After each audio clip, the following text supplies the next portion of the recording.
У меня был такой пластмассовый магнитофончик, не настоящий, разумеется. Я на нем крутил катушки магнитофонные и пел песни.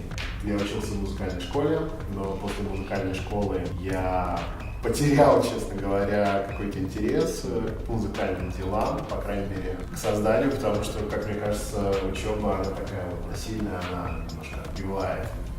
Что ли, желание что-то искать, желание экспериментировать, желание пробовать, а ставит тебя на какие-то рельсы.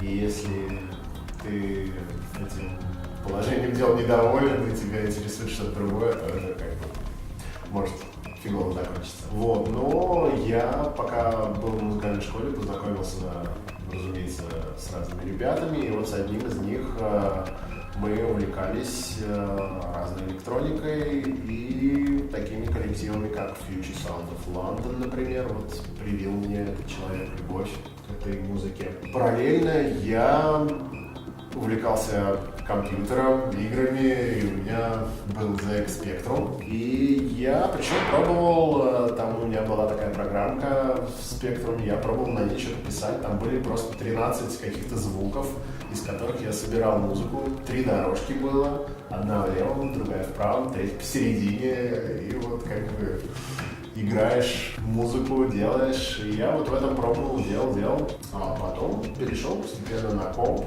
в программе Buzz Tracker, школа Buzz. Я стал писать активно с 99-го года, писал на компе, выпускал что-то в интернете. Тогда был, кстати, очень хороший такой подъем MP3 и нетлейблов как таковых. То есть музыку можно было не выпускать на дисках или там на виниле, а выпускать ее в интернете. И это все как бы укорачивало финансовые затраты, время потраченное ближе к людям. И все это было бесплатно, это было офигенно. Вот. И я издавался много на нетлейблах, на лейблах Sutemos литовском, на лейбле Monotonic. И забавно, потому что про наш вот проект, который назывался Sleepy Town Manufacture, про него как раз много писали, как дал волну российской экспансии в мир там электронной музыки, нетлейблы, как бы, вот это все так смешно звучит, но вот тем не менее, да, одни из первых мы что-то туда кинулись. Ну и параллельно выпускали что-то на лейблах Чебурек, на лейбле Звезда, на лейбле Шум. Ну вот так вот что-то вот выходило, и я этим занимался уже 20 лет.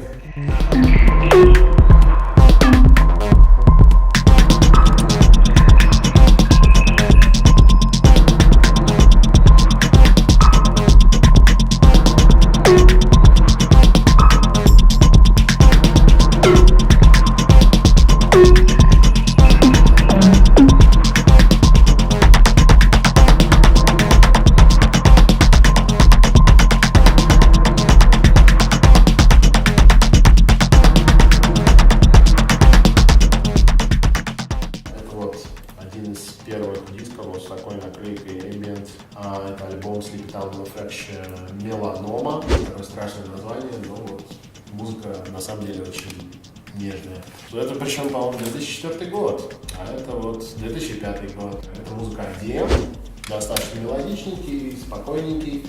Потом я попробовал себя в сольном жанре, сделал свой проект Бьютом и стал писать музыку ambient. Бьютом это у меня в моей легенде, это сочетание двух слов Beautiful и Autumn. Это уже было год назад, наверное. Там такая музыка, даже, наверное, все-таки не осенняя, а зимняя, такая нордическая. Я использовал много звуков, которые записал в своих путешествиях по Швеции, Норвегии. Полевые записи вошли на эту пластинку, поэтому она для меня такая личная. А это вот вышло буквально полгода назад. Это сборник лучших вещей от Sleepy Town Manufacture, моего проекта, Ambient Forms. Тоже, собственно, Ambient, то есть все такое мелодичненькое. Ну и если перейти к моему теперешнему альтер-эго «Грязная сова», вот пластиночка, с которой я начал, это первый альбом. Выпустил ее лейбл Silt московский, который также выпустил вот работы STM на виниле. Ну и вот я еще тут захватил с собой пару сборочек, на которых я тоже вот появлялся. Последняя очень плохая, это компиляция «Симпозиум» от российской сборища любителей синтезаторов, и они несколько лет проводили вот такие собрания, где просто люди собираются, приносят разные аппараты, там синтезаторы, драм-машины, играют на них, слушают, общаются. И в прошлом году вот это дело приняло вообще гигантский размах уже там, с международными лекциями, там лекция Эдуарда Артемьева, выступления различных звезд, там, ну, электронной сцены, конечно. И была выпущена компиляция российских авторов, это «Симпозиум-1», новые композиторы, такой достаточно культовый проект, и современные всякие чуваки, вроде меня, Unbroken Dub, из Хоми, Раумская, ну и вот мой трек от Dirty O, Горский Патч.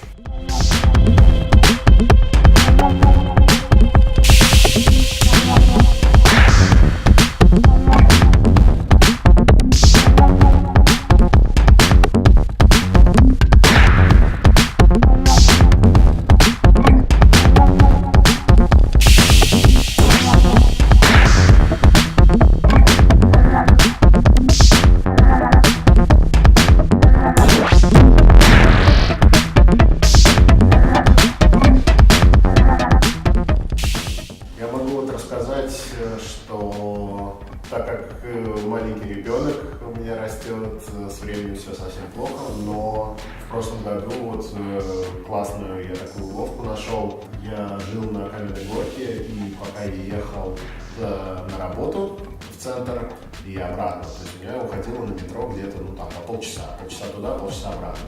И я на телефоне, у меня есть очень классная программа там, называется Elastic Drums, и я в ней каждый свой трип я записывал по одному биту.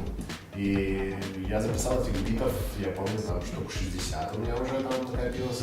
Потом я их сэмплировал, закинул в комп и использовал в треках.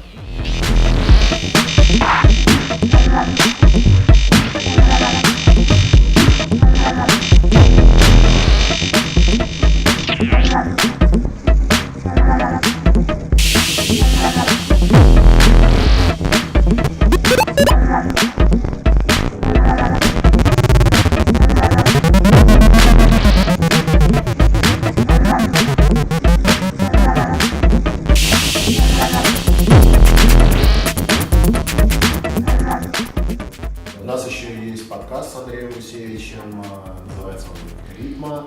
Мы каждые 2 недели делаем миксы, радиошоу, в которых мы ставим музыку. По стилям это электро, такое экспериментальное техно, хаус, EDM и, наверное, бейс.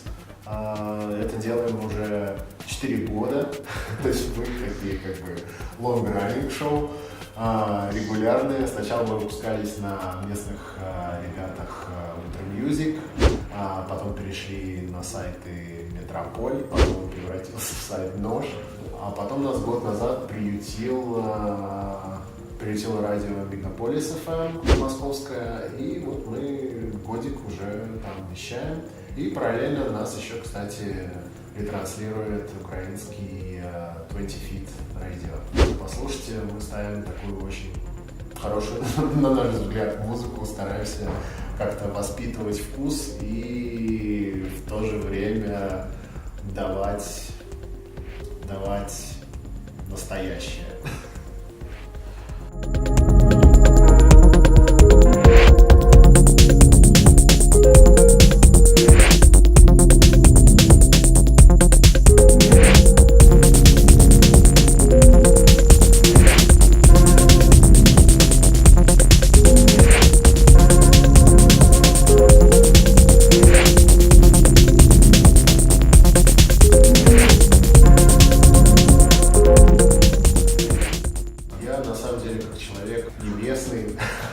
Ну, я надеюсь, что я потихоньку стал местным. Я просто сам из Нижнего Новгорода. пожил перед этим еще в Москве, а потом переехал в Минск, живу в Минске 5 лет. И мне, конечно, со стороны многое кажется новым, я, может, каких-то вещей еще не успел устать.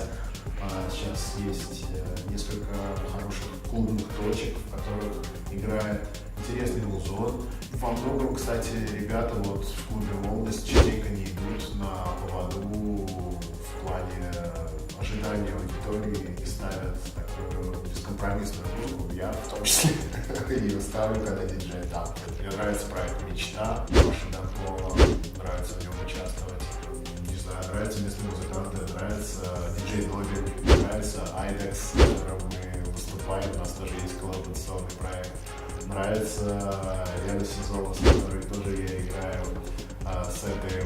То есть мне вообще нравится просто работать с людьми. Мне кажется, если работать и что-то делать, то как бы будет классно. Я, кстати, добавлю, что даже мне, пожалуй, в Минске больше не хватает вот не каких-то клубных дел, мне больше не хватает крупных концертов, мне не хватает каких-то крутых, вот прямо имен, чтобы приехали и показали людям, что вот так бывает, что бывает очень сильные музыканты, сильный визуал, то есть вот чтобы было круто.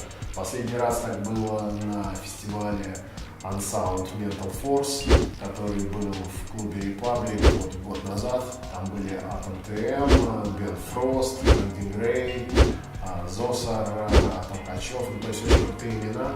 И ребята сделали очень классное мероприятие. И даже местные ребята, кто выступал, прям все не уступали по уровню. И я поразился, что пришло так мало людей. Ну, мало в плане того, как такое подобное мероприятие могло бы собрать в той же Москве. Мне показалось, что публика достаточно такая инертная и как-то вот не ожидает каких-то сильных вещей здесь уже, не ожидает крупных привозов и думает, что ну опять какое-то что-то такое можно пропустить. А это не так. Из-за этого, мне кажется, большинство людей перестает рисковать и делать интересные вещи. Поэтому, ребят, пожалуйста, ходите на мероприятия, не обламывайтесь, все будет круто, если вы будете поддерживать местных промоутеров. Мне нравится, что вот именно молодежь, вот ей интересно не просто как тусить, она как-то это делает со страстью. Это прикольно. Вот. Мне поэтому нравится играть для молодежи. Я знаю, что многим, наверное, не очень это нравится, потому что они могут быть такие глуповатые, не сильно врубаются в культуру, в то вообще, ради чего это все и что там подразумевалось, но тем не менее, зато они ходят.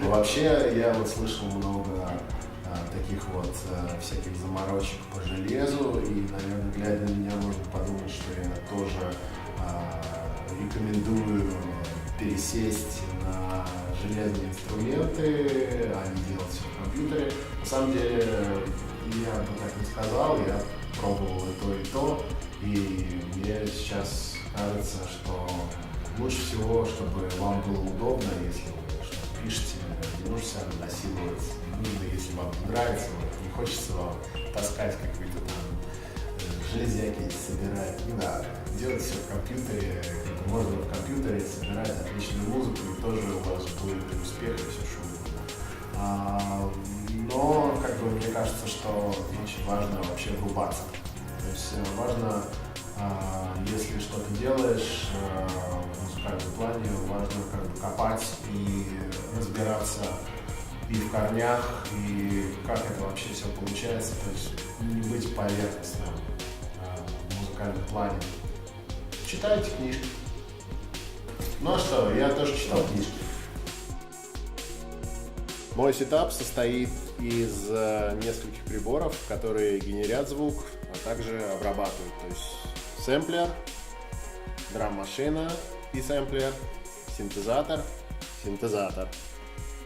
Эффект, реверберация, педалька Distortion и маленький девайс, чтобы это все вместе работало по MIDI.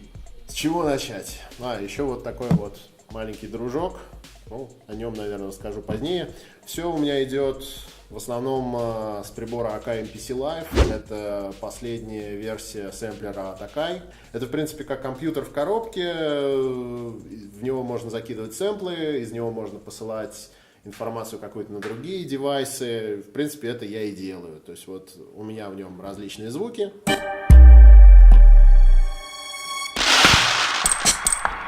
Это два прибора от фирмы шведская Electron, аналог 4 синтезатор, в нем 4 голоса, 4 дорожки, на которых можно делать различные синтезаторные звуки, как, например.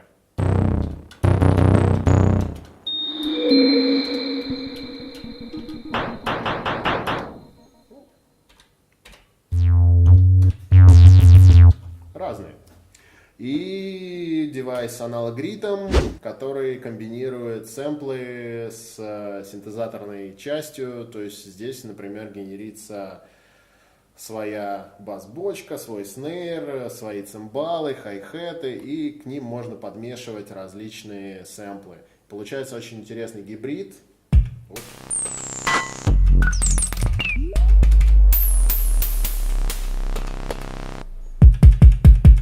Вот такие разные звуки можно делать.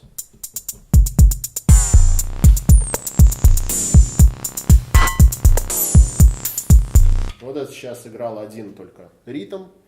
Вот. Ну и еще немножко использую педаль эхо, посылаю на нее звуки с Akai, потому что мне не нравится реверберация в Akai, нравится реверберация Eventide Space. И чуть-чуть подкрашиваю это все самодельной педалькой. Это Proco Red Distortion. Ее собрал местный мне умелец, которого зовут Мистер Пинки Пик. Вот. Она мне добавляет такого жесткого колорита, который я чуть-чуть в пульте добавляю к разным к барабанам, к синтезаторам через AUX. Так, этот прибор это Zoxbox. Это клон синтезатора Roland TB303, бас-синтезатора очень известного. С него началась вся история acid музыки. И, в принципе, вот могу продемонстрировать, как он звучит.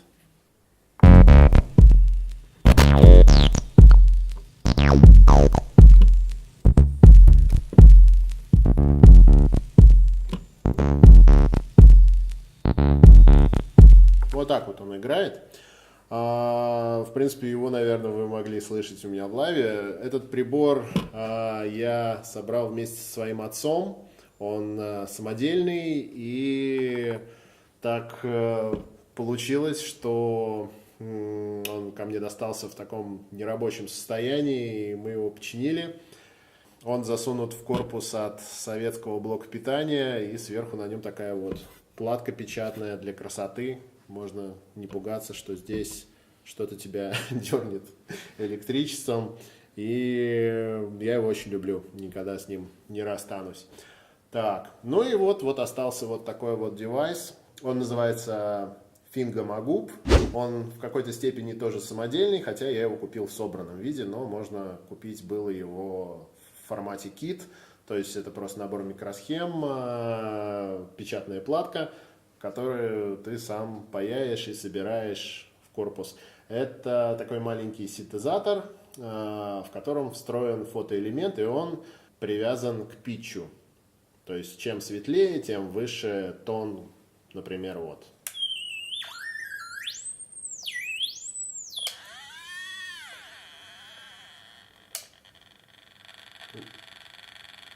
Вот такие. Можно делать такие странные звуки с ним. Вот, в общем, вот такой у меня сетап.